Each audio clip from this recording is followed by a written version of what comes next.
Assalamualaikum warahmatullahi wabarakatuh.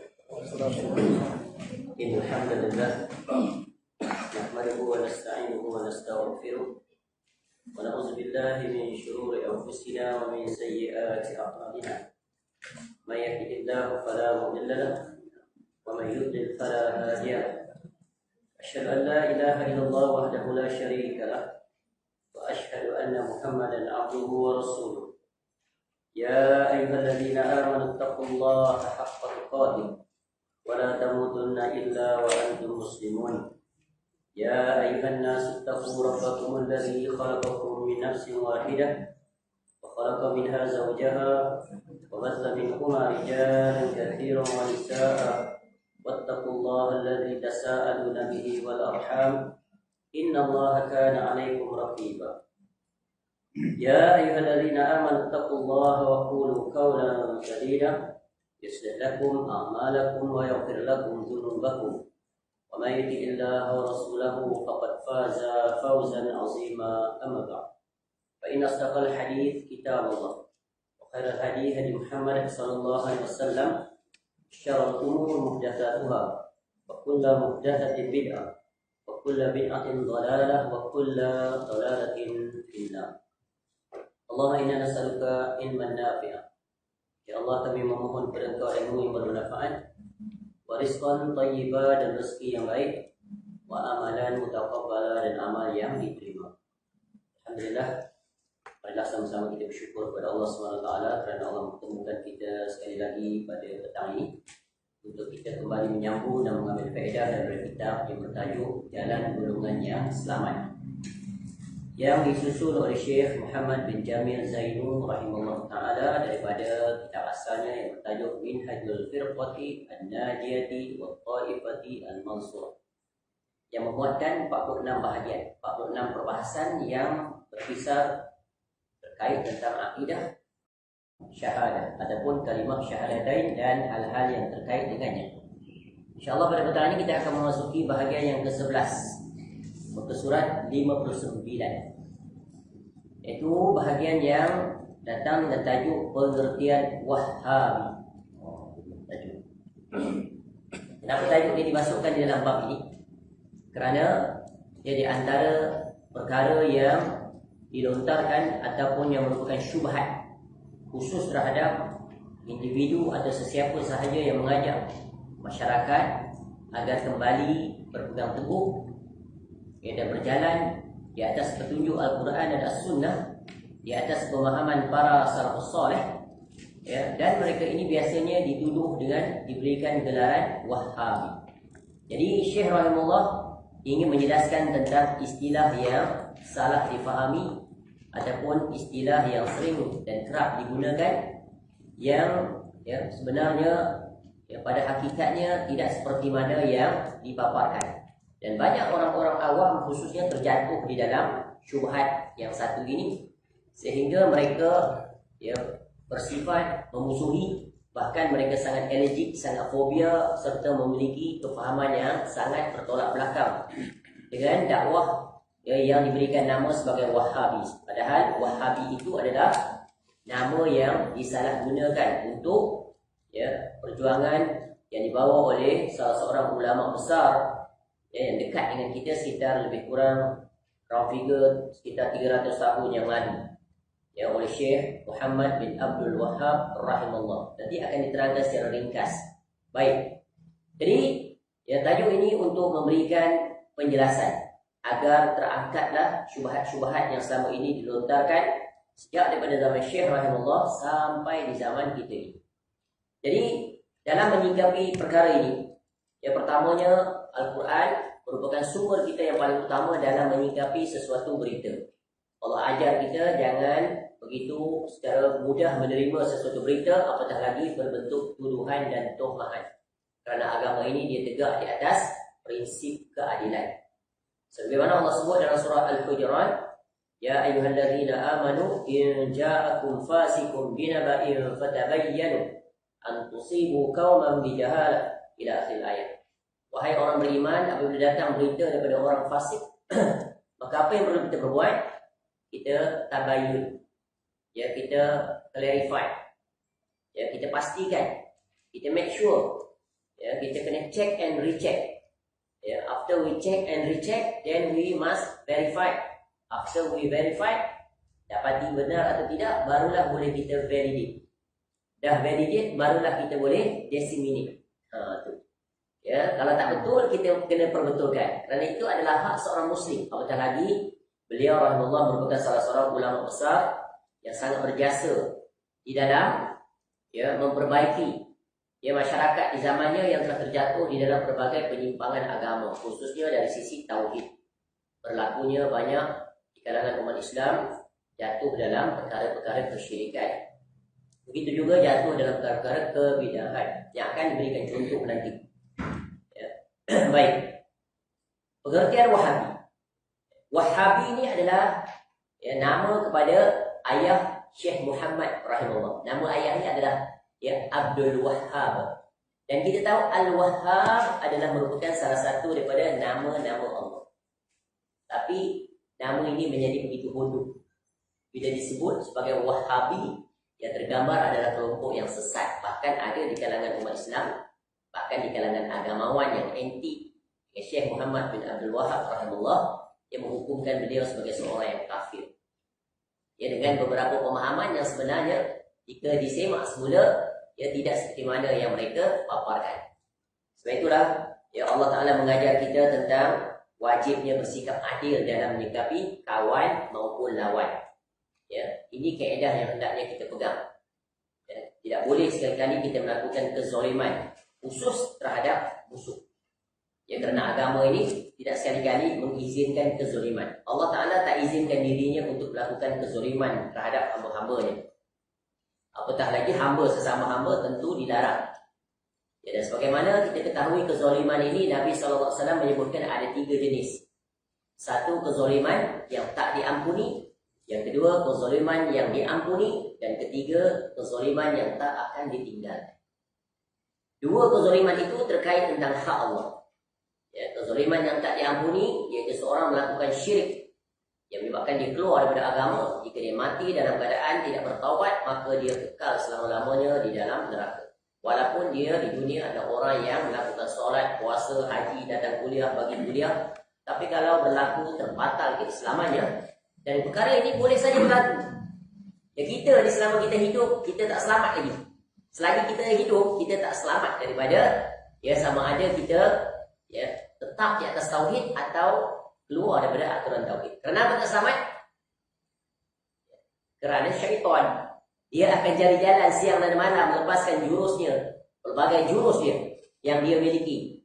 Kita tahu syaitan very well versed. Well versed dengan manusia. Tahu sangat dia kelemahannya di mana. Dan syaitan dia akan guna all out by all means. Semua strategi, apa cara. Dan tentu yang pertama, dia akan cari jalan bagaimana untuk meramaikan ahli neraka. Apa syarat nak masuk neraka? Iaitu hilangnya tauhid. Kekal selama-lamanya. Jadi dia akan cari jalan bagaimana untuk seorang yang beriman keluar dari agama. Nak masuk Islam, senang. Hanya satu pintu. Ucapkan syahadat. Masuk Islam ni? Asyhadu an la ilaha illallah wa asyhadu anna Muhammadan abduhu wa rasuluh. You are Muslim. Tapi nak keluar daripada Islam ni tak terhitung pintu dia. Pintu keluar dia banyak. Datang daripada 3 kombinasi. Sama ada ucapan lisan, perbuatan ataupun i'tiqad. Dan syaitan memiliki kemahiran ini. Pintu-pintu yang nak keluar ni banyak pada dia. Bagaimana nak menghadapinya? Tentulah dengan ilmu. Dan sebab itu ilmu itu adalah penyelamat. Baik. Yang kedua, kezaliman yang diampuni, iaitu selain daripada dosa syirik. Sejahat apa pun manusia di atas muka bumi ini, kalau dia tak terbatal keislamannya, maka dia ada peluang untuk mendapat pengampunan Allah Ta'ala dengan 2 jalan. Satu, amalan maksiatnya lebih berat daripada amal solehnya, dia dibebankan ke dalam neraka terlebih dahulu untuk tempoh tertentu.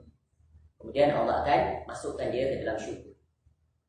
Yang kedua, atas kehendak Allah, Allah boleh berbuat apa saja. Walaupun pandangan zahir manusia di dunia, dia adalah amalan sepanjang usianya adalah amalan ahli neraka, boleh saja Allah ampunkan dosanya dan dimasukkan ke dalam syurga. Ini semuanya di atas masyiah Allah. Dan dalam hadis banyak contoh-contoh seperti ini. Ya. Contoh yang sepanjang usianya zahir ahli syurga, tapi kemudian disebut dia ahli neraka. Contoh sepanjang usia ahli neraka amalannya, tapi ahli syurga pula. Ya, Nabi SAW menjelaskan tentang contoh seorang wanita yang berprofesi sebagai pelacur, profesi pelacur, bukan berzina sekali, tak, profesi. Tapi satu hari tengok seekor anjing yang kehausan, simpati, ambil sepatu, turun ke perigi, cedok air bagi minum. Sebab itu Allah yang beri rahmat kepada di atas kebaikan terhadap seekor anjing. Apatah lagi kalau berbuat kebaikan terhadap manusia. Tu mafhumnya. Allah ampunkan seluruh dosa dia. Ya. Tu. Seorang lagi 99 orang dia bunuh. Betul kan? Tak payah cerita lah tu, faham. Ya. Dan kes sebaliknya 3 orang yang amalnya sangat besar. Seorang ya, iaitu orang yang hartawan lagi dermawan. Dia dikenali sebagai ahli sedekah. Label tu dia kalau sebut si fulan memang tahulah dia adalah orang yang sering bersedekah ke sana kemari. Sangat dikenal oleh penduduk bumi. Kita bahas sajalah. Penduduk bumi itu memang kenal, well known, very popular. Ya. Seorang lagi adalah ahli jihad. Hebat dia. Ya. Begitu tangkas di medan pertempuran, berperang, melawan, ya, menjagarkan dirinya dan dia mati syahid. Ya, dia mati dalam peperangan. Seorang lagi ahli ilmu. Ceramah ke sana ke mana? Ya, ahli Quran, pakar dia mendatangkan dalil, baca ya Allah sedap ya amat. Ya, tapi Nabi SAW sebut semua mereka itu di neraka dan kelompok yang paling awal dalam wajah yang terseri. Kenapa? Berbuat bukan kerana Allah tapi riya. Baik. Yang ketiga iaitu kezaliman yang tak akan ditinggalkan. Inilah kezaliman yang paling payah, yang paling sulit, iaitu kezaliman sesama manusia. Ya, yang hanya dapat diampunkan kesalahannya hanya manusia. Allah Taala ya beri hak ini kepada manusia. Baik, cukup tak? Jadi kezaliman sesama manusia ni ya nak diperbetulkan. Terutamanya Syekh Muhammad Abdul Wahab rahimahullah ni, ya, kalau istilahnya dia dapat pahala banyak sesudah kematiannya daripada musuhnya dan juga para penciptanya. Orang yang menuduh dia yang bukan-bukan, yang dia berlepas diri daripadanya dapat pahala dan dia akan tuntut nanti ketika berdiri di hadapan Allah. Dan orang yang memujinya, yang mengikuti jejak langkahnya juga meraih pahala. Left and right dapat pahala. Untung tak jadi orang seperti itu. Sangat. Baik, mari kita lihat apa kata Syekh rahimahullah. Orang-orang biasa melontarkan kata Wahhabi kepada setiap orang yang melanggar tradisi, kepercayaan dan bid'ah mereka. Sekalipun kepercayaan mereka itu rosak, bertentangan dengan kitab suci Al-Quran dan hadis-hadis Nabi yang sahih, ya, sallallahu alaihi wasallam, kepada tauhid dan berdoa memohon hanya kepada Allah semata. Definisi ini terpakai sampai sekarang. Barang siapa yang menyelisihi saja amalan mainstream masyarakat Islam Melayu khususnya, contoh disebut siapa yang tidak mengadakan majlis tahlilan selepas kematian, itu Wahabi. Itu ciri dia. Siapa yang sesudah solat dia kata tak berdoa sesudah solat, itu Wahabi. Siapa yang tak berzikir sesudah solat, tu Wahabi. Padahal bukan tak berzikir, dia berzikir tapi perlahan. Dia bukan tak berdoa, dia berdoa. Sebab dia tahu doa yang paling ampuh, yang paling tepat sesuai sunnah pada tasyahud tu, ataupun pada sujud. Yang kelompok ni dia pindah keluar daripada tu. Tu orang faham sunnah. Nampak? Itulah yang paling kuat berdoa dan diposisikan di tempat yang paling sesuai dengan sunnah Nabi SAW. Itu yang paling jaga doa ni. Contoh Nabi SAW ajar kita, iza tasyahada ahadukum falyasta'in billah min arba'in. Bila kamu berada pada tasyahud yang terakhir, ya, setelah fil alamin innaka hamidum majid, minta kepada Allah perlindungan 4 perkara. Apa 4 perkara? Katakanlah, Allahumma inni a'udzubika min azabi jahannam wa a'udzubika min azabil qabr. Lagi? Wa a'udzubika min fitnatil mahya wal mamat wa a'udzubika min syarri fitnatil masihid dajjal. Tu kita nak baca. Kadang kita mengah imam tu tak baca. Kita baru dah sampai habis, kita nak sambung itu dia bagi salam. Nampak imam tu tak baca. Padahal di situlah posisinya. Dan Nabi SAW pesan fi duburi kulli solat, pada tasyahud juga baca Allah ma'inni ala zikrika wa syukrika wa husni ibadatik. Dia pindah semua tu lepas bagi salam. Padahal Nabi SAW suruh duduk di sini salam. Itu bagi contoh. Sekarang siapa yang benar? Siapa yang benar-benar itu sunnah? Ya, jadi sunnah itu pada mereka adalah berdasarkan amalan tradisi masyarakat. Ya, yang telah turun-menurun diwarisi. Contoh ketika kita nak tukar zikir itu sesudah solat sesuai dengan zikir Nabi SAW. Itu Wahabi. Jadi by default, apa saja yang menyelisihi amalan masyarakat, maka itu dinamakan Wahhab. Ya. Mudah saja. Ya. Syekh Rahimahullah nak cerita pengalaman dia dalam bab ini. Dia ada satu kitab lagi dia garang tentang pro dan cons Wahhab. Ada buku tu. Ya, tapi di sini saya rekan nanti saya bagi assignment kepada tuan-tuan dan puan. Sebab tak cukup lah untuk sesi ni bahagian sebelah ni. Ni very apa? Very mild. Ini very simple lah, very simple. Summarized version. Jadi saya hendakkan semua tuan-tuan dan puan ni rajin membaca. We must spend daily at least minimum 4 hours reading. 4 hours reading Facebook tau. Facebook lebih kan? Lebih banyak kan? Cuba tengok. Dia punya timeline. Dalam tu dia ada calculation untuk kita. Baca buku. Ya, satu kali di depan seorang syekh, ya, penulis kitab ni lah rahimahullah, membacakan hadis riwayat Ibnu Abbas radhiyallahu anhu yang terdapat dalam kitab Arba'in, ya, An-Nawawiyah. Hadis 40 lah. Ya, hadis itu berbunyi, "Idza sa'alta fas'alillah wa idza sta'anta fasta'in billah." Ini ada penggalan hadis, ya, daripada awal, yaitu hadis yang disebut oleh Nabi SAW ketika Nabi SAW dalam satu perjalanan berkenderaan. Di atasnya diboncing oleh sepupunya yang masih kecil belum balik, yaitu Ibnu Abbas radhiyallahu anhu, ya, anak kepada Al-Abbas. Jadi Ibnu Abbas radhiyallahu anhu, ya, anak kepada bapa saudara Nabi SAW iaitu Al-Abbas. Bapa saudara Nabi SAW ketika Nabi SAW diangkat menjadi Rasul dan sampai kewafatan Nabi SAW berapa orang yang sempat Nabi SAW temui? Bapa saudara Nabi SAW. Bapa saudara Nabi SAW ada berapa orang? Semua sekali ada berapa orang? Tak nak kira kan? Berapa? Tak ada berani nak jawab. Tak apa, jawab saja. Salah tak apa. Saya buat correction. Atau tunggu jawapan daripada saya. Lebih mudah. Bapa saudara Nabi SAW total semua berapa? Saya sambil-sambil tu. Ya? Tanya Syekh Google tu. Nak kan? Syekh Google aja. Tanya. Itu dah saya bagi hint dah. Tak lihat ayat. Berapa? Bapa saudara Nabi SAW ketika Nabi SAW diangkat menjadi Rasul ada 10. Ayah Nabi SAW yang bongsu kan? Abdullah, betul kan? Okey. Daripada 10 itu berapa orang yang sempat bertemu dengan Nabi SAW ketika Nabi SAW diangkat menjadi Rasul sampai wafat? 4. Okey, good. Okey, daripada 4 tu berapa yang Islam, berapa yang kafir? 2 yang Islam siapa? Al-Abbas. Saya pun semula dia tak jawab tu kok berat. Al-Abbas radhiyallahu anhu dan seorang lagi? Hamzah radhiyallahu anhu. Yang meninggal pada peperangan apa? Dia belajar sirah sikit. Okey. So, 2 lagi kafir siapa? Abu Lahab dan Abu Talib. Jadi Ibnu Abbas radhiyallahu anhu ketika naik di atas kenderaan membonceng Nabi SAW dalam satu perjalanan, Nabi SAW sampaikan sebuah hadis. Ya ulam, inni mu'allimuka kalimat. Wahai anak kecil, aku akan bacakan, sampaikan kepada kamu beberapa kalimat. Apa kalimat itu? Ya, yang pertama, ihfazillaha yahfazka. Ihfazillaha tajidhu tujahaka. Jagalah Allah, Allah akan jaga kamu.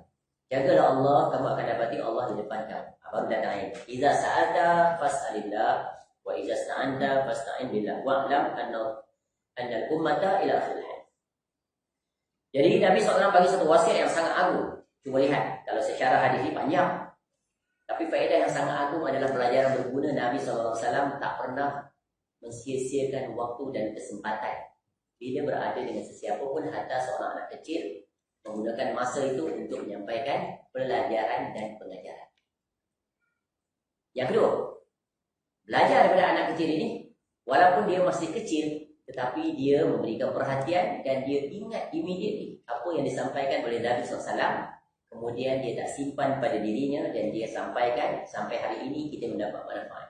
Cukup dengan satu hadis itu tak terhitung banyaknya pahala Ibnu Abbas radhiyallahu anhu dapat.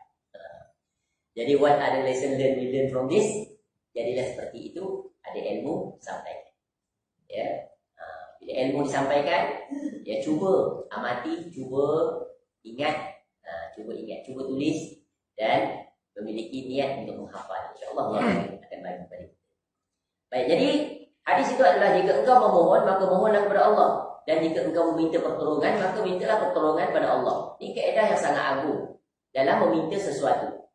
Ya, penulis rahimahullah sungguh kagum terhadap keterangan Imam An-Nawawi rahimahullah ketika beliau mengatakan, kemudian jika keperluan yang dimintanya menurut tradisi di luar batas kemampuan manusia, seperti meminta hidayah, iaitu petunjuk, ilmu, kesembuhan dari sakit dan kesihatan, maka hal-hal itu mesti itu maknanya wajib, dimintanya hanya kepada Allah semata. Namun jika hal-hal tersebut dimintanya pada makhluk, maka itu amat tercela. Yang ini kita sebut dah kaedah. Ada 4 kaedah bila kita minta pada makhluk. Ya, minta pada makhluk, biasa kita minta pada siapa? Pada manusia lah. Ada 4 syarat, betul kan? Boleh minta pada makhluk dengan 4 syarat. Yang pertama, dia hidup. Maknanya kalau dia mati, tak bolehlah kita minta. Yang kedua, dia hadir. Sama ada secara berdepan ni ataupun kita boleh hubungi dia. Ya, kita boleh cari dia. Yang ketiga, dia mampu. Kalau dia tak mampu, macam mana kita boleh minta pada dia? Ya, contoh kita nak minta dia angkat pasu bunga tu. Mampu tak tu? Pasu bunga tu. Yang besar sekali tu, yang pokok lumpuh dah tu. Musim luruh ke apa? Kan? Dia angkat tak? Kalau macam saya, dia tak angkat. Jadi dia tak mampu, dah tak mampu kau minta apa-apa. Tapi kalau dia mampu, contoh pasu bunga yang warna merah tu kecil. Itu simple aja. Kalau budak kita kacang dia boleh angkat sebelah jari je. Tu. Ya, tapi mampu di sini lebih tinggi lagi adalah bagi hidayah. Boleh tak? Ustaz tolong bagi hidayah pada saya. Boleh? Ustaz orang alim, yang ustaz banyak ilmu, dekat dengan Allah, tolong bagi hidayah pada saya. Tolong panjangkan usia saya. Tolong beri keberkahan hidup saya. Boleh? Tak boleh. Itu hanya Allah Ta'ala saja yang mampu. Betul kan? Yang keempat, tak langgar syariat. Ya, tak langgar syariat. Maka itulah dia syarat yang boleh minta pada makhluk. Ya, selain daripada itu, maka tak boleh minta pada Allah. Kalau dipalingkan, boleh membawa kepada kesyirikan dan kekafiran. Ini kaedah mudah. Ya, yang banyak di kalangan orang Islam melanggarinya. Mereka meminta pada makhluk yang hidup atau yang mati, ya, yang mereka tak mampu untuk menunaikannya. Kerana mereka tidak memiliki sifat ar-rububiyah, walaupun sebesar zarah. Ya, kerana apa yang mereka minta itu adalah tak mampu dilakukan oleh makhluk. Betul kan? Minta panjang umur, minta dipertemukan jodoh, ya, minta sihat, minta sembuh dari sakit. Tak boleh. Ya, cuma boleh berusaha. Itu pun ada kaedah-kaedah dia lagi. Bergantung pada sebab dan juga musabab. Jadi hadis ini menjelaskan kalau nak minta pada Allah. Ya, hatta manusia mampu melakukan, kita tak minta pada dia, tak boleh kita minta pada Allah. Itu tingginya tawakal seseorang. Ya. Lalu kepada syekh tersebut penulis katakan, ya, hadis ini berikut keterangannya menegaskan tidak dibolehkannya meminta pertolongan pada selain Allah. Lalu dia menyergap. Syekh itu marah. Ya, ketika ni syekh ni barangkali dia belajar lagi lah, dia baca hadis. Malah sebaliknya hal itu diperbolehkan. Syekh itu kata tak apa, boleh minta pada makhluk. Tu. Lalu penulis lalu bertanya, apa dalil anda? Ya. Ini hendaknya kaedah je. Betul kan? Kita kalau lihat sesuatu itu berlaku bertentangan dengan syariat, kita jangan diam. Jangan kita terima. Sebagaimana banyak yang berlaku. Penyimpangan-penyimpangan, taat saja. Itu dipanggil apa? Taat membuta tuli. Padahal Allah kurniakan akal. Jiwa pun dah rasa janggal. There is something wrong somewhere. Betul kan? Ada kejanggalan. Ya, ada keraguan. So why you have to accept it? Ya, you have to verify. Tanya. Tak dapat kepastian. Tanya dia, apa dalilnya? Ya, kalau orang itu benar berjalan di atas agama, dia pasti akan berterima kasih bila ditanya dalil. Tapi kalau dia marah, itu indikator dia berada di posisi yang tidak benar. Sebab dia tak boleh mendatangkan dalil. Kerana agama ini mengajar kita berdasarkan apa? Fakta, betul kan? Kalau dalam urusan dunia pun kena datangkan fakta. How you prove? Ya, yang penyakit ini disebabkan oleh virus COVID. Oh, based on my assumption, on my past experience, I'm very expert, Boleh? Yeah, you have to prove. By experiment, by clinical result dan sebagainya. Itu urusan dunia. Ya, apatah lagi dalam urusan agama. Yang ada pemiliknya itu Allah Ta'ala. Tak ada siapa yang boleh mendakwa itu dan ini. Mesti show your evidence. Al-Quran aja.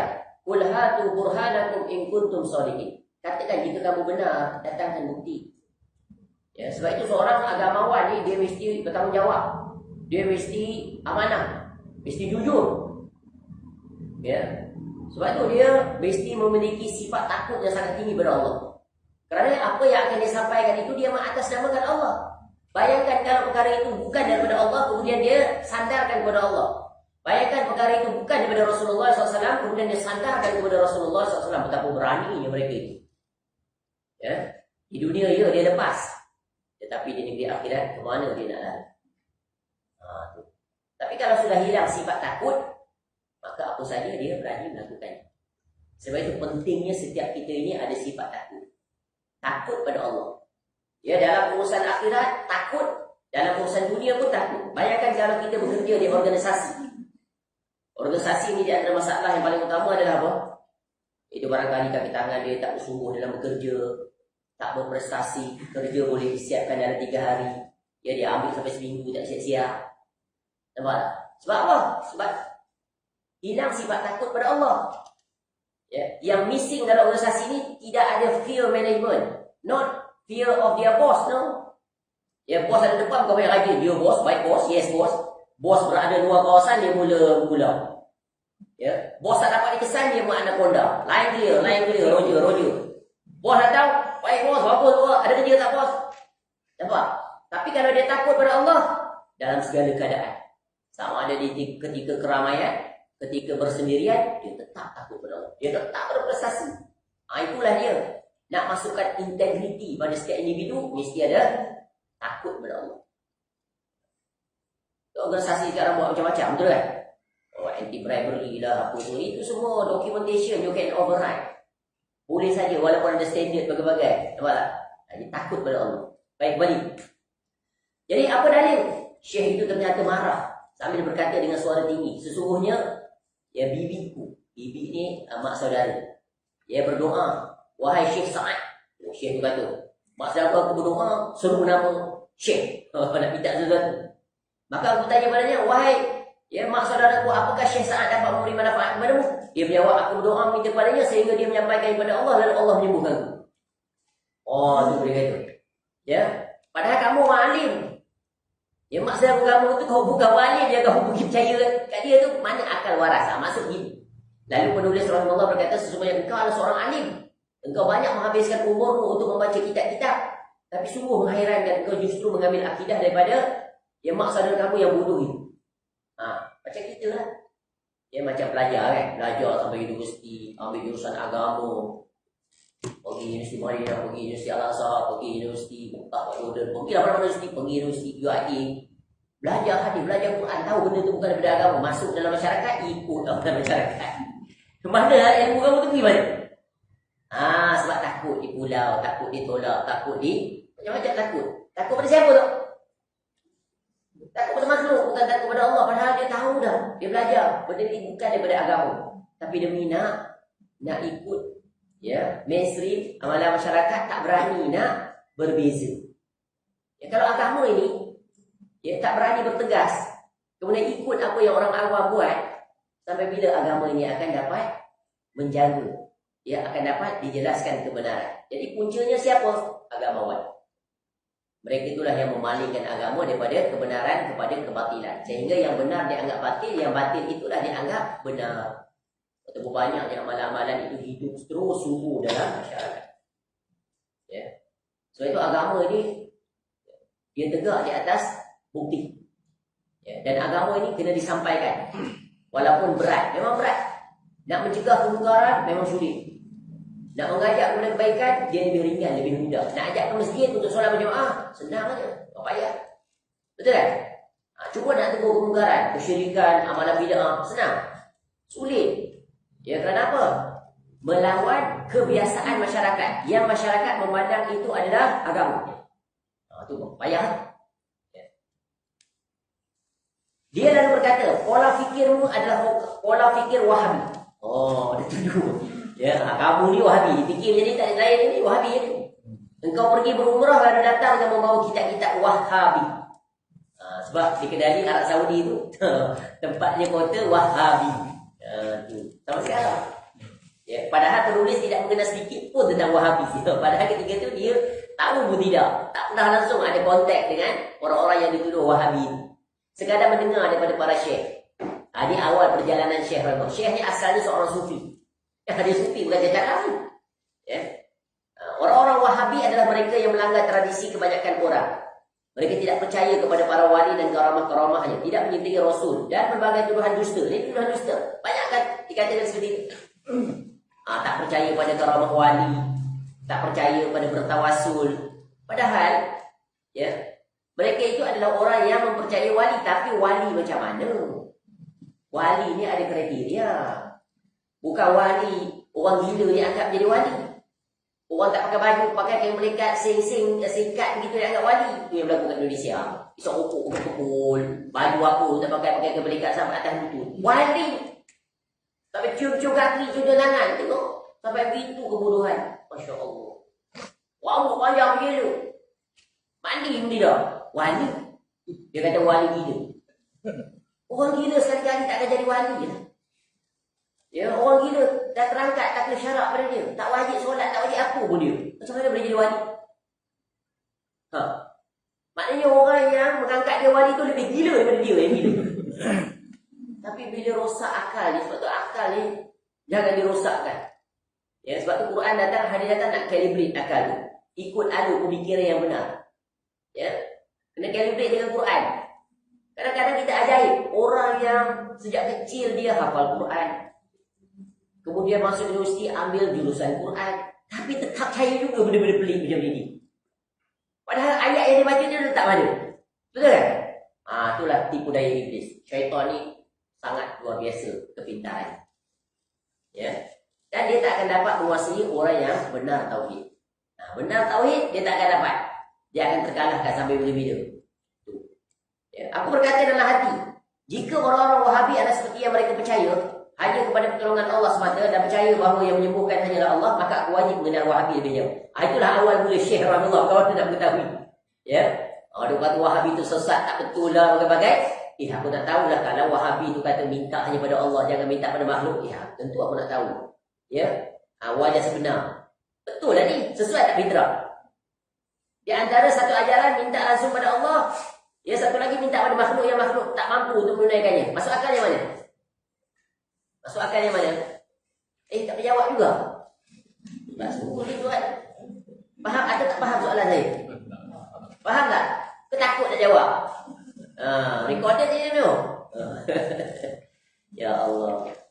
Ya, kemudian penulis bertanya pada jamaahnya. Tu.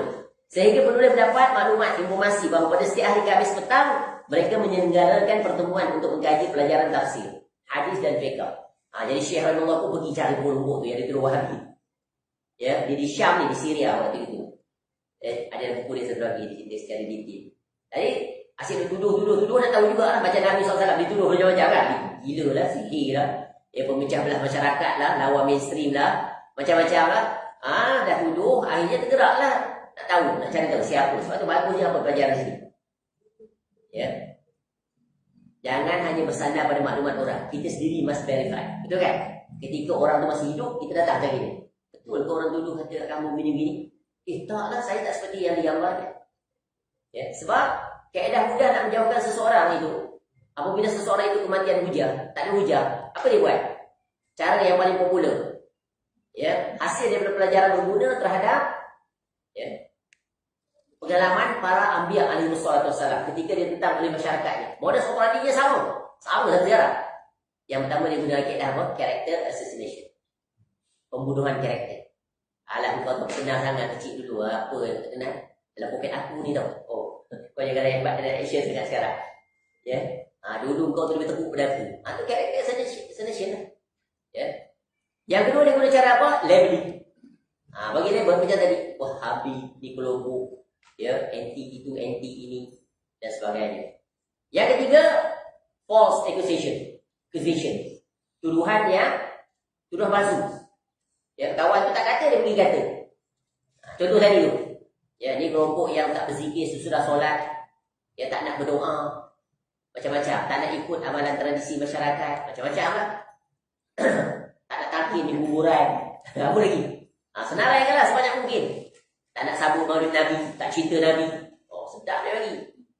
Ya, dan berbagai lagi. Ataupun dia create misconception. Salah faham, betul kan? Dia cuba nak datangkan kesamaran-kesamaran. Ataupun dia akan create misunderstanding. Banyak cara dia buat.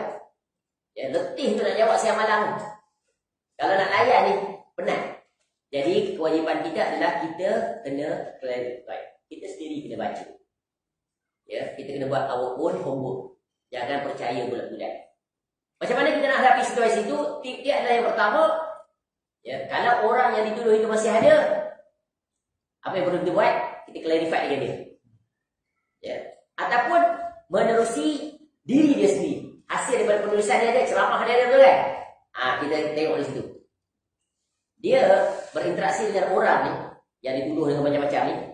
Mula-mula kita kena verify menerusi primary information, primary source dulu. Sumber yang utama orang ni. Orangnya dah mati, penulisannya.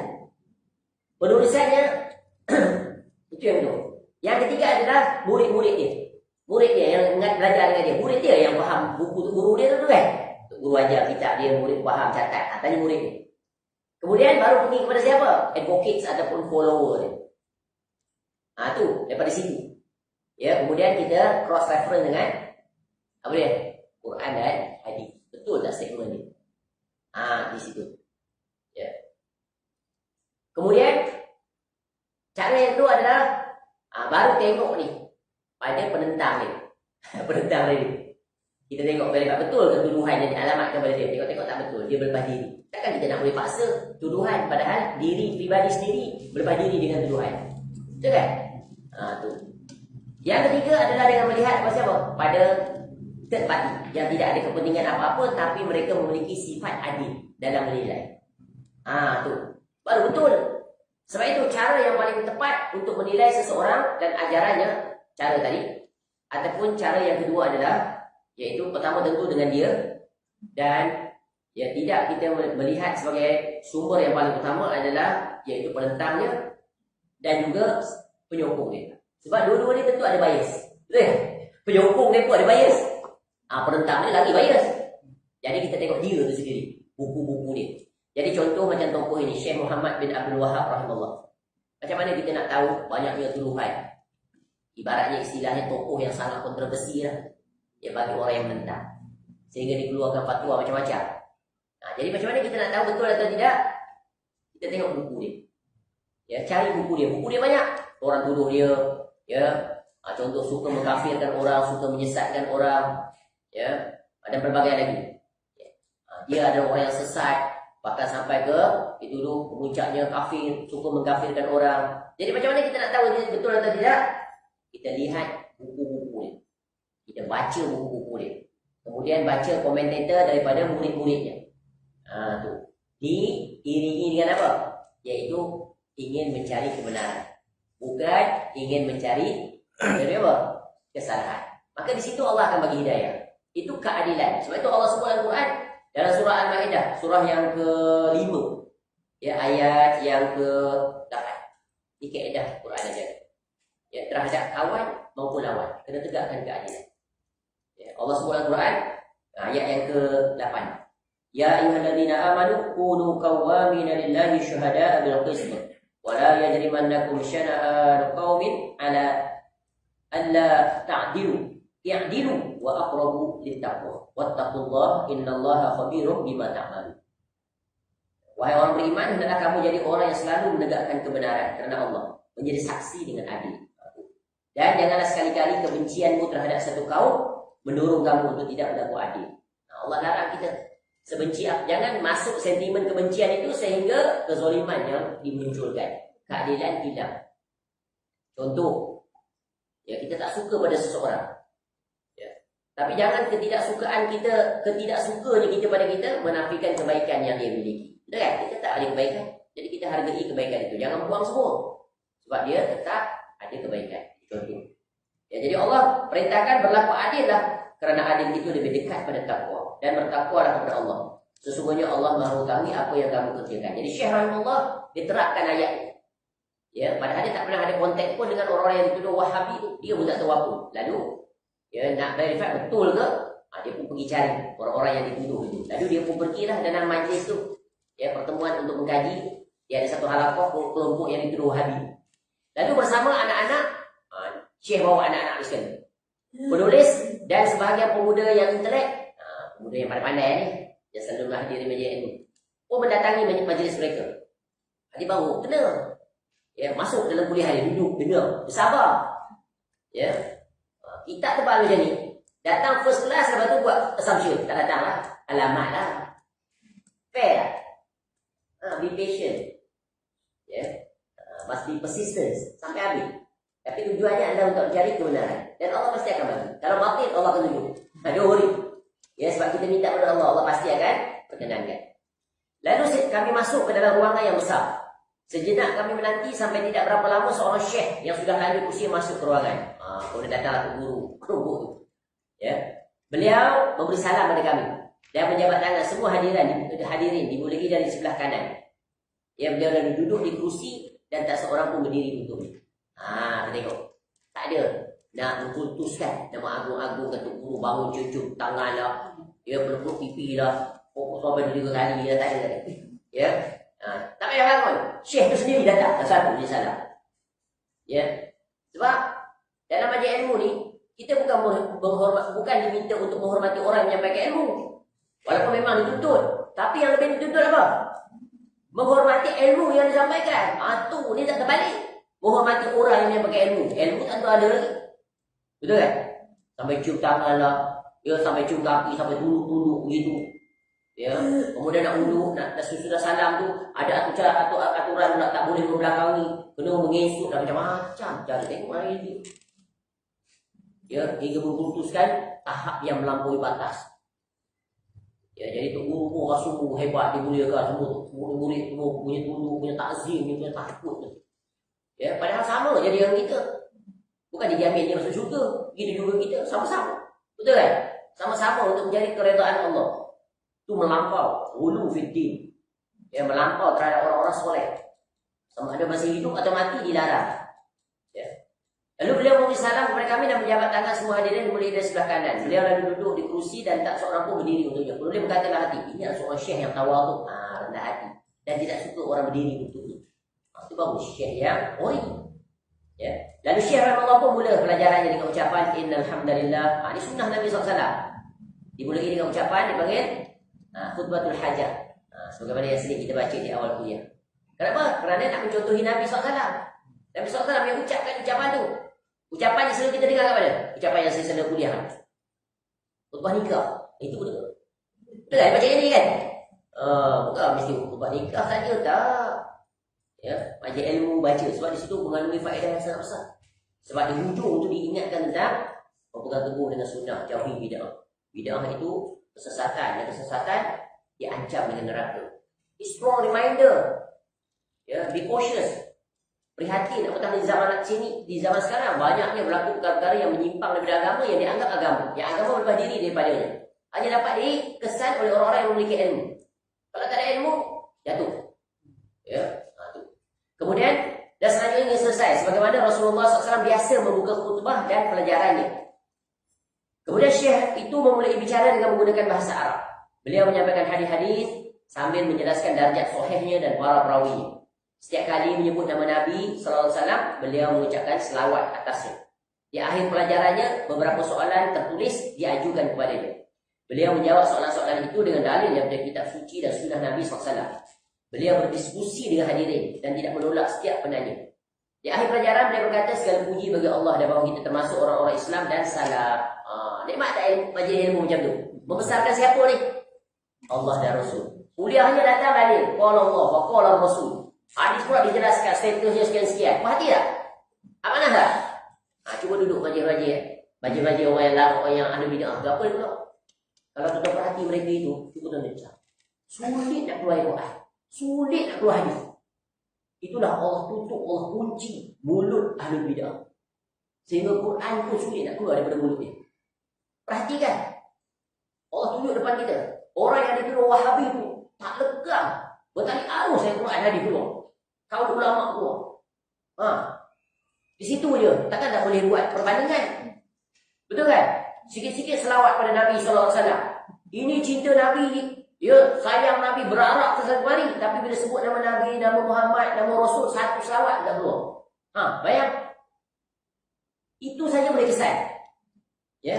Bukti cinta sejati yang benar pada Nabi SAW atau bukti cinta yang palsu. Kalau cinta yang sejati pasti mudah untuk diselawat pada Nabi SAW. Pasti. Pasti dia akan mudah mendatangkan qala Allah wa qala Rasul sallallahu alaihi wasallam. Kenapa? Kerana jiwanya itu sangat cinta pada Allah, cinta pada Rasul, sehingga dia berusaha untuk menyampaikan qala Allah wa qala Rasul sebagai bentuk tanggungjawab mentakzimkan Allah Taala dan Rasul sallallahu alaihi wasallam. Perhatikan. Orang yang bodoh tu dengan orang yang itu dah tengok mana banyak ayat Quran yang dibaca dalam majlis dia berbanding dengan dia. Tu. Allah tunjuk senang kita nak ukur. Pelik orang yang sentiasa dalam majlis ini mendatangkan dalil qala Rasulullah, qala Allah Taala, dituduh orang sesat. Dia satu kalam tak keluar, yang keluar kalam bicarut. Ya, lawak jenaka, cerita rekaan. Ajaib sih. Ramai orang suka penuh. Tuan-tuan nak tahu tak asal kuasa tu dari mana? La ilaha illallah. Bukan cara-cara manusia yang ceramah tu. Popular. Dia boleh reka cipta untuk menyebabkan jamaahnya ketawa. Allah. Padahal Nabi SAW kata apa? Dilaknat orang yang mereka cipta untuk menyebabkan manusia ketawa. Apatah lagi dalam majlis di mana dibesarkan nama Allah. Tak patut, tak layak. Betul kan? Nabi SAW, ketawa Nabi SAW ni bagaimana digambarkan? Dalam Syama'il Muhammadiyah tu disebut apa? Nabi SAW ketawa tu hanya nampak gigi saja. Dia ketawa terbahak-bahak. Main gitar ni, main gitar. Sobat macam mana? Macam mana tu? Yang itu dah tuduh orang sesat tu. Siapa yang sesat sekarang? Siapa yang sesat? Pencuri menuduh orang yang tak mencuri tu mencuri. Siapa yang mencuri sebenarnya? Jadi akal kena guna. Akal ni kalau tak berfungsi, habis. Anak rosak. Jadi akal ni bukan berdasarkan apa kita punya intelligence, bukan. Bukan intelligence quotient tu IQ, no. 200 and above, bukan. Walaupun kau profesor, kau doktor, ya first class, degree honors, no. Kalau agama ni tak faham, walaupun cerdas macam mana pun tetap masa kasarnya bodoh. Sebab tu Allah sifat orang kafir itu bodoh. Padahal orang kafir orang kita. Orang kafir zaman sekarang kita. Oh, super. Tu Einstein tu, berapa dia punya IQ? Einstein tu, more than 200 barangkali. Boleh buat rumus E equal to mc square. Betul kan? Tu yang buat gravity punya rumus tu siapa? Isaac Newton. Betul kan? Belajar fizik sampai sekarang tak pakai dia. Ya, hypothesis proven then become principle. Hypothesis belum tentu lagi. Bila dah terbukti, proven, maka dia baru jadi principle, formula yang dipakai. Nampak? Tapi dari sisi agama dia bodoh. Maka tetap bodoh. Ukuran. Sebab apa? Agama itu yang akan mencerdaskan. Walaupun dia bodoh, tak pandai membaca, tak pandai menulis, tapi dia faham tentang agama, dia adalah orang yang paling cerdas. Itulah dia metod nak ukur, nak gauge kecerdasan. Ya, betapa banyak orang yang memiliki IQ yang tinggi, tapi dalam urusan agama, ia merendahkan akalnya di hadapan orang yang bodoh. Sehingga diperbodoh-bodohkan oleh para agamawan yang menyimpang. Ini zamannya. Ya, jangan tertipu dengan kita ni, orang Melayu khususnya sangat terkesima dengan penampilan. Ya, kemudian ditambah pula dengan keturunan. Nasab, kehandsoman dan penampilan. Habislah majoriti perempuan. Yes, proven throughout history until today, until end of the day. Sebab tu dalam sebut Dajjal nanti pengikut dia yang paling ramai Yahudi, kemudian wanita. Yang banyak datang kuliah ni siapa? Wanita yang mengajarnya ustaz. Bayangkan pintu fitnah terbuka. Dia okey lah lelaki. Ya. Banyak kan ustaz ceramah tapi yang depan ada wanita semua ni. Ustaz kita ustaz kita kata ustaz kita. Suami dia sebelah tak cemburu. Ya. Sebab tu kalau orang teliti jaga, ya, kalau dia mengajar wanita dua syarat ni, condition ni dia ada. Kalau orang yang berhati-hati dan kuat. Pertama, dia mengajar di balik tabir. Sebab wanita depan dia macam-macam jenis dia. Lelaki ni tuan-tuan, tutup mata macam mana perempuan dia boleh visualize and imagine. Imagination dia borderless. Dia tengok mata pun dia boleh buat dia punya apa description by his own description. Tengok Haji kita tahu betul lah tu. Dia beyond boundaries. Sebab tu Allah perintah pada orang lelaki jaga mata. Dari mata tu dia boleh visualize. Dia punya zooming dia tu unlimited. Tu yang pertama condition dia. Tapi kalau buat begini, tak nak panggil ustaz tu. Saya pernah tolong wanita tak sana. Ya, sebab dia saja kan. Saya barangkali ya saya satu pak, para perempuan satu pak, duduk jauh. Condition yang kedua, tak apa bawa nak juga. Dengan syarat saya syarat saya pula lah, mesti bawa isteri. Isteri dan anak perempuan. Kalau tak ada yang tu saya tak langgar. Nak jaga. Betul kan? Terlalu banyak berlaku. Ya sebab dulu orang Bani Israel itu, ya kenapa rosak mereka itu? Oleh para dan wanita ni, Nabi SAW sebut, bila dia keluar, dia akan dihiasi oleh syaitan. Macam mana pun dia rupa, dia cantik ke tak cantik, syaitan akan jadikan dia cantik. One life. Tu. Dia off track pula Masuk balik. Sampingan. Jadi jagalah wahai para wanita. Jaga apatah lagi di zaman sekarang. Ya, batasan nak bercakap, ada aturan. Ya, tak boleh lembut suara dan berbagai. Baik. Kat mana lagi? Paragraf mana? Bantu ni. Dia lalu berkata pola fikir tu ke bawah lagi.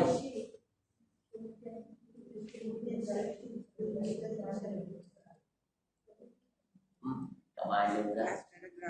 Last paragraf. Kemudian perlu dia bertanya kan? Betul? Kau? Tengah last paragraf. Tadi di sorak-sorak ni. Mana? Cuba baca. Yang mana? Kemudian boleh bertanya pada jemaahnya.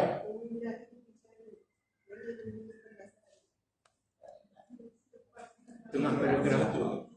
Muka surat? 61. Okey. Kemudian Syekh itu memulai bicara dengan menggunakan bahasa Arab tadi ya. Okey, ke bawah sikit lah kan. Sudah itu kan. Okey, tengok. Ya. Setiap kali menyebut nama Nabi SAW, beliau ya rahimahullah mengucapkan selawat atasnya. Di akhir pelajaran beberapa soal ini sudah nak.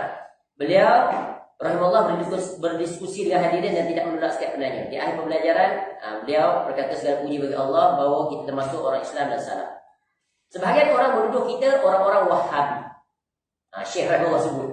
Ya, ini termasuk tanabus bil alqab, sebagaimana iaitu memanggil dengan panggilan-panggilan yang buruk. Allah melarang kita dari hal itu dengan firman-Nya, "Wala tanabazu bil alqab." Dan janganlah kamu memanggil dengan gelar-gelar yang buruk. Ini Allah larang. Ya, dalam surah Al-Hujurat ayat 11. Dahulu mereka menuduh Imam Syafi'i rahimahullah dengan gelaran Rafidhah. Rafidhah ni Syiah. Ya, Syiah yang melampau. Beliau rahimahullah lalu membantah mereka. Sebab apa? Imam Syafi'i rahimahullah ni menyintai Ahlul Bait. Rafidhah ni sinonim lah dengan Ahlul Bait, padahal palsu. Ya, mengaku menyintai Ahlul Bait tapi dalam bentuk yang sudah diubah suai. Ya. Padahal Ahlul Bait itu tak seperti mana yang mereka dakwakan. Lalu beliau rahimahullah membantah mereka dan mengatakan, jika Rafidhah itu berarti mencintai keluarga Muhammad SAW, maka hendaknya jin dan manusia menyaksikan bahawa sesungguhnya aku adalah Rafidhah. Bukan makna dia Rafidhah, tapi nak membantah mereka. Kalau maksud tu cinta pada Rasul, ya cinta pada keluarganya, ya adalah Rafidhah, maka akulah Rafidhah atau lebih daripada itu. Boleh faham? Tu bantahan. Maka kita juga membantah orang-orang yang menuduh kita Wahabi dengan ucapan salah seorang penyair. Jika pengikut Ahmad, yakni Nabi Muhammad SAW adalah Wahabi, maka aku berikrar bahawa sesungguhnya aku adalah Wahabi. Aku nak tuduh sangat, apa hati? Macam tu lah. Ya, nak bantah hujah tak boleh dengar. Tak apalah, aku nak ikut sunnah Nabi SAW. Kau nak kata Wahabi lah. Ya, aku tak nak buat tahlilan sesudah kematian hari pertama, kedua, ketiga, 7, 40, 1000. Ya, atau setiap Ramadan nak datang Ramadan isi orang, bayar 100 satu orang. Ya, bukan itu. Ya. Padahal orang yang mati itu berhajat pada apa? Doa kita dan kesolehan kita. Kalau kedua orang tua, betul kan? Makin soleh kita, makin beruntung mak ayah kita. Yang itu dia tak buat. Itu ajaib tu. Sangat ajaib. Pelaku bid'ah ni, dia pasti akan meninggalkan sunnah. Hatta yang paling ringan. Dan dia tak berusaha untuk melaksanakan sunnah Nabi SAW. Saya selalu kalau kuliah saya tanya. Bila orang-orang sekolah saya tanya. Kalau pada Messi, perlu-perlu saya tanya, tuan-tuan kita pada Nabi SAW. Baik. Ya, saya tanya, Nabi SAW wafat bila? Pukul berapa? Waktu bila? Siapa yang memandikan jenazah Nabi SAW bila? Siapa yang menjadi imam dalam solat jenazah Nabi SAW? Ya. Pada hari apa Nabi SAW dimakamkan? Majoriti semua tak dijawab. Padahal tuan-tuan ada puluh tahun asyik duduk nyambut maulud berapa sana sini. Apa tak? Cinta palsu. Itu baru basic tau, history and yang akhir tu belum in between. Contoh, Nabi SAW ini kita tahu dalam perjalanan perjuangannya, kerasulannya, dalam berdakwah terbahagi pada dua period, dua masa. Satu dipanggil period Makkiyah selama 13 tahun. Satu lagi period iaitu Madaniyah, iaitu 10 tahun. Tuan-tuan kalau diri cuba tengok, tuan-tuan baca Quran, ya, contoh pimpinan Ar-Rahman ataupun yang terbitan Departemen Indonesia tu kan dia tulis, ini adalah ayat-ayat atau surah-surah Makkiyah. Ini adalah ayat-ayat atau surah-surah Madaniyah. Itu kan relate dengan sirah Nabi SAW tu.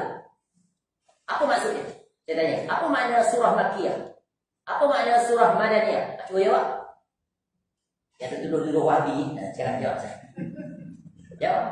Apa makna surah Makkiyah? Sebelum Nabi SAW berhijrah. Okey. Surah Madaniyah? Sebab Nabi SAW berhijrah. Setuju atau tidak? Setuju lah, jangan selamat. Tepat sekali. Mana faham? Belajar. Okey, next question. Ada lagi. Dalam Quran ada berapa surah? Ya, daripada 114 surah itu, berapa surah dikategorikan sebagai surah Makkiyah dan berapa surah Madaniyah? Very basic question. Betul kan?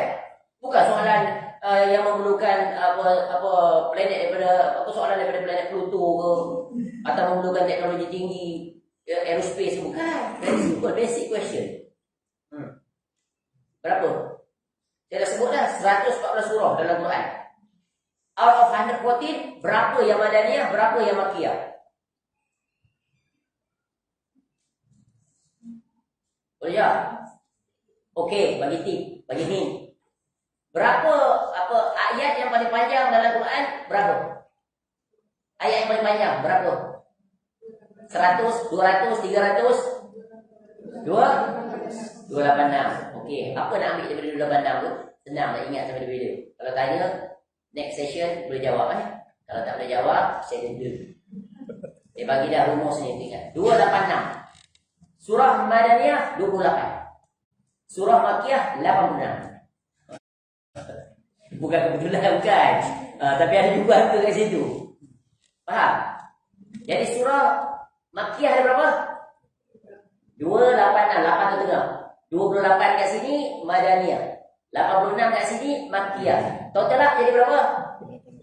Kuis Al-Quran. Sebab tu orang sunnah ni yang ikut jalan Nabi SAW ni berusaha untuk nak mempelajari. Ya, Quran dia dekat dengan dia, ya, hadisnya dekat dengan dia, sirah Nabi SAW, tiga-tiga. Boleh sebut satu.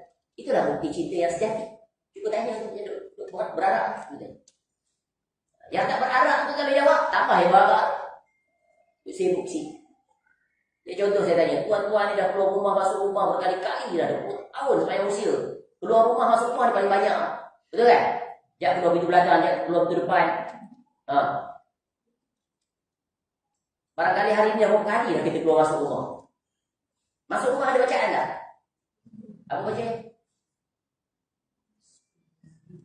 Aku video tu. Bila tanya second question tak jawab. Nak masuk rumah macam jauh. Kaki kanan kiri. Kanan. Okey, baca apa? Bismillah. Lagi? Lagi? Oh, mumtaz. Ini maknanya practitioner lah ni, practitioner. Cuba tengok. Keluar pun bismillahirrahmanirrahim, Allah la haula wala quwwata illa billah. Masuk pun ada tawakal. Betul kan? Barang siapa yang masuk rumah tak baca doa tadi, apa agama tu? Syaitan pun masuk dan dia pun beristiharkan. Malam ni kita ada tempat untuk bermalam. Itu sunnah yang sangat besar, menghalang syaitan. Dia prevent supaya jangan masuk rumah kita. Tapi kalau tak baca, masuklah dia. Itulah sunnah. Dan banyak lagi, tak terhitung. Sebab tu orang-orang yang berjalan di atas jalan Al-Quran dan hadis, dia akan berusaha untuk menghidupkan sunnah Nabi SAW. At least dia punya planner. Every week at least once. At least satu sunnah dia akan cuba hidupkan. Betul kan? Cuba mulai hari ini dia download Islam Muslim tu. Okey, minggu ni saya nak hidupkan sunnah apa? Sekarang musim hujan. Ya, hujan ni Allah turun untuk menghidupkan bumi. Sebenarnya hujan juga turun untuk menghidupkan hati orang yang beriman. Allah nak bagi pahala. Hujan turun, baca Allahumma sayyiban nafi'ah, itu kan. Hujan berhenti, baca apa? Kau boleh jawab. Alhamdulillah hujan berhenti. Tidak air dan air tak masuk lah. Allah hadirlah pula. Bilang ada benda. Itulah benda kita. Ada baca. Mutirna, sambung. Cari. Ya. Hujan tak turun, tak baca apa? Nak minta hujan turun. Ada bacaan. Hujan terbit turun, ada bacaan. Takkan ada 20 tahun dah hujan turun Malaysia, dia kaya dengan hujan. Dah boleh predik. Ramalan hujan akan berlaku, diisytiharkan pula pilihan raya. Dia percaya pada ramalan. Betul kan? Menyalahkan. Kalau hujan tak turun nanti macam mana? Allah yang letakkan hujan itu. Yang kau sibuk buat apa? Ya. Saya beramalan ni. Tak, ramalan hanya ramalan. Ya. Dia tengok sekarang, pandang saya dulu je. Betul kan? Masya Allah. Ini tauhid. Baik. Hujan sentiasa datang bersamanya apa? Angin, betul kan? Kalau angin lalu macam apa? Atas highway tu ada. Angin lintang kawasan tu letak macam tu. Contoh macam apa kat situ? Tak baca apa-apa kan? Kilat, sambung menyambung. Kalau duduk di luar rumah buat apa? Kalau kita tengah duduk di luar tu, nak tu, tiba-tiba kilat-kilat datang, kita buat apa? Dia cuma lari kan masuk rumah, takut dari kilat. Soalan tu pun saya nak terjawab sendiri juga. Nabi SAW ajar, jangan takut pada kilat. Takut daripada memilih kilat. Subhanalladzi yusabbihu ar-rabtu bihamdi wal malaikatu min khifati. Angin tadi, Allahumma inni as'aluka khairaha wa a'udzubika min syarriha. Ya Allah. Itulah dia dakwah yang dituduh Wahabi tu. Nak ajak ke situ pun. Nak pakai baju ni. Ada bacaan. Nak tanggal baju ada bacaan tak? Baca apa bila tanggal baju? Bismillah. Tapi kalau tak nak baca, tak pernah praktik. Banyak lagi ni. Belajar. Beli pula. Download tu. Letak dalam planner. Minggu ni, minggu pertama. Nak hafal doa tadi hujan. Jadi tiga serangkai. Itulah dia ahli sunnah yang sejati, yang nak ikut cara Nabi SAW. Tapi ini tidak diganti dengan amalan daripada Tok Guru. Betul kan? Ni dapat ijazah ni Tok Guru lagi. Tok Guru dapat mana ni? Tok Guru dapat daripada mimpi bertemu secara langsung dengan Nabi SAW. Padahal yang Nabi SAW tinggal tu tak terhitung banyak. Tak dibuat. Jadi orang yang nak berubah tu dituduh Wahabi. Nak ikut siapa sekarang? Nak ikut yang menuduh ke nak ikut yang dituduh? Faham betul tak? Yang mana benar? Yang dituduh ke yang menuduh? Yang mana yang benar-benar nak ikut Nabi SAW? Mana yang tak ikut Nabi SAW? Yang dituduh betul lah. Sebab tu dalam majlis dia baca hadis, dia ajar ikut sunnah Nabi SAW, jauhi bid'ah. Sebab itu perkara yang sia-sia, letih badan. Cuma tuan-tuan perhati, setiap sunnah ni insya-Allah mudah dilakukan. Boleh dilakukan. Ya, dengan syarat ada kemahuan, ada keinginan. Dan setiap bid'ah ini sangat sulit untuk dilakukan. Payah.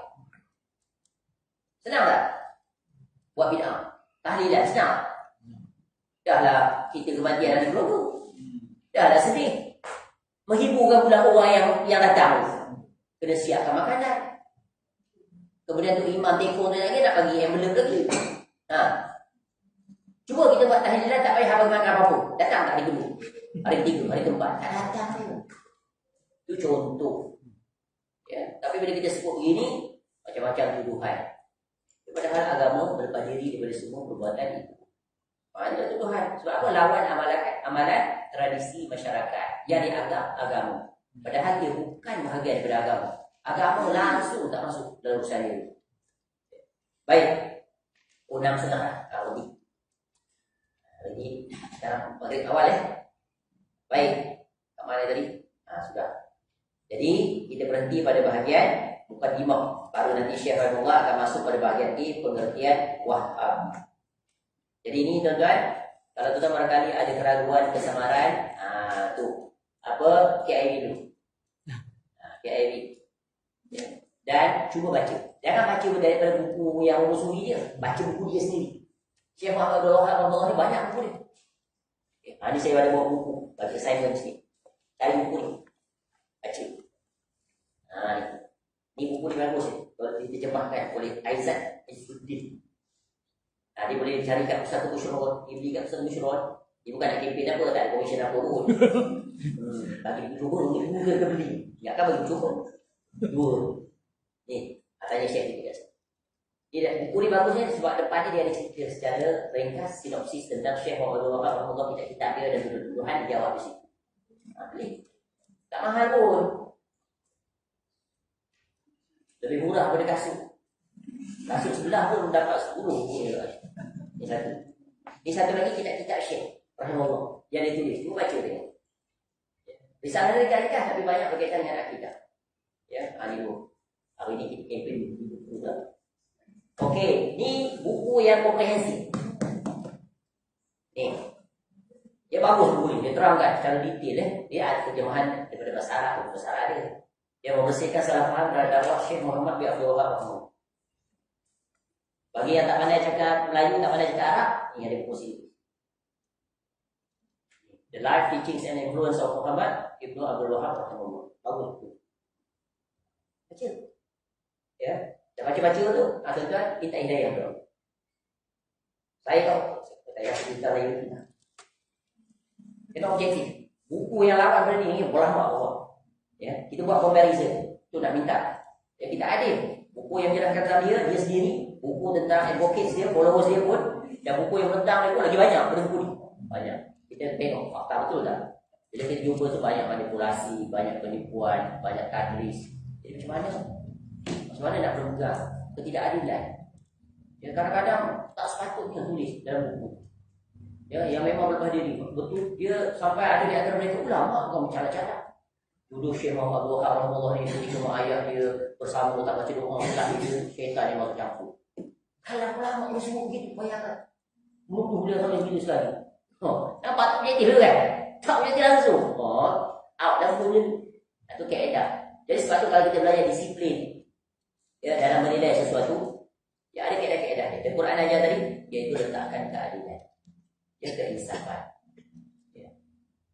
Utamanya pada orang yang kita tidak bersetuju dalam letakkan keadilan. Dan Allah perintah. Baik, itu saja.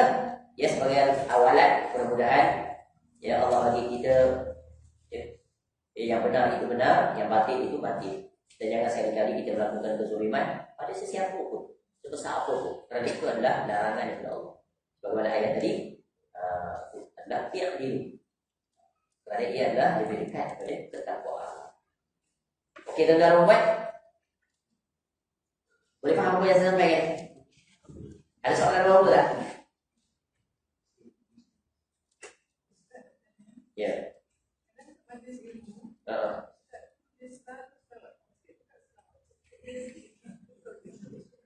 Entah, bukan begitu. Ya, itu kalau daripada communication problem, communication breakdown. Ada banyak interference waktu itu, betul kan? Yang kita disuruh berselawatnya adalah ketika mendengar Nabi SAW namun, ya, ketika Nabi SAW disebut, ketika diucapkan. Cuba lihat hadis-hadis Nabi SAW. Ada Nabi tengah para sahabat ketika menyampaikan kuliah ceramah, kemudian diselingi dengan selawat. Tak ada kan? Para sahabat itu Abu Bakar radhiyallahu anhu ketika diangkat menjadi khalifah, pidato dia. Tak ada. Tengah berceramah sekejap berhenti. Allahumma shalli ala Muhammad. Allahumma shalli. Itu kan dah disconnected. Dia bukan begitu caranya. Dan Nabi SAW ajar kita berselawat kan? Di tempat mana, hari apa, bentuk selawatnya dan berbagai lagi. Ikutlah cara Nabi SAW. Ya, itu perkara baru.